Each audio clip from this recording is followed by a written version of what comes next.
The resonance of the unspoken. In a city built on the silent language of shared walls and separate lives, there lived several couples.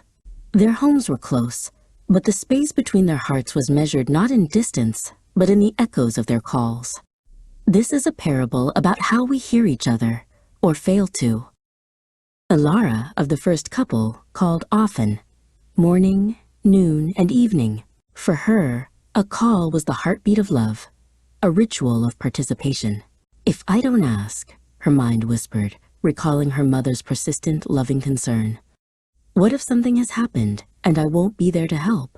Her phone, a brilliant sapphire in her palm, felt like a sacred tool of care. Miroslav, her beloved, had grown up under a different sky. His childhood calls were threads of constant control, spun not from malice, but from a mother's deep-seated anxiety. Now, Elara's loving voice, ringing with genuine care, became entangled with the old, restrictive sound. Each ring was a reminder. Again, I am a child from whom an account is expected. The collision of their histories created a painful silence. She felt pain from his cold withdrawal. He felt fatigue from her care, which sounded to him like the childish question, "Where are you?" Understanding arrived only when they spoke of the past. She called to be closer. He distanced himself because he finally wanted to become a man free from control. The second couple, Anya and Leo, had a different pattern. One evening, Anya called just because. No checking, no demand, only the simple, quiet desire for connection. She sat, a bright, expectant flame, holding the receiver in a moment of pure, unsought participation.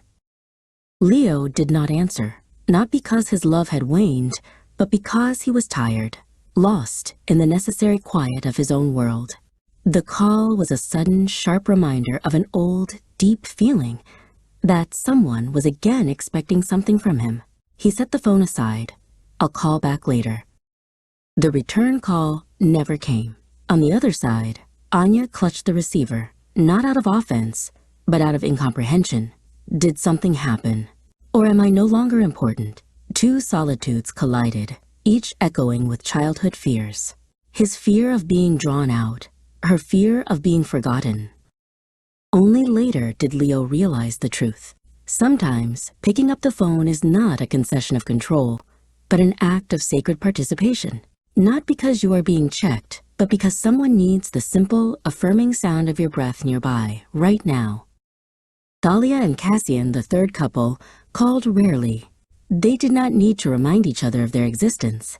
They felt each other like the rising and falling of a shared tide. Sometimes she thought of him, and the phone was already ringing.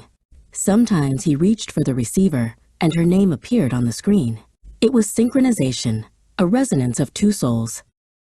Trust is not the frequency of calls, but the readiness to hear what stands behind each of them. When you call, ask, "Am I anxious or am I caring?" When you do not pick up, think, what if it is not control, but a request for warmth?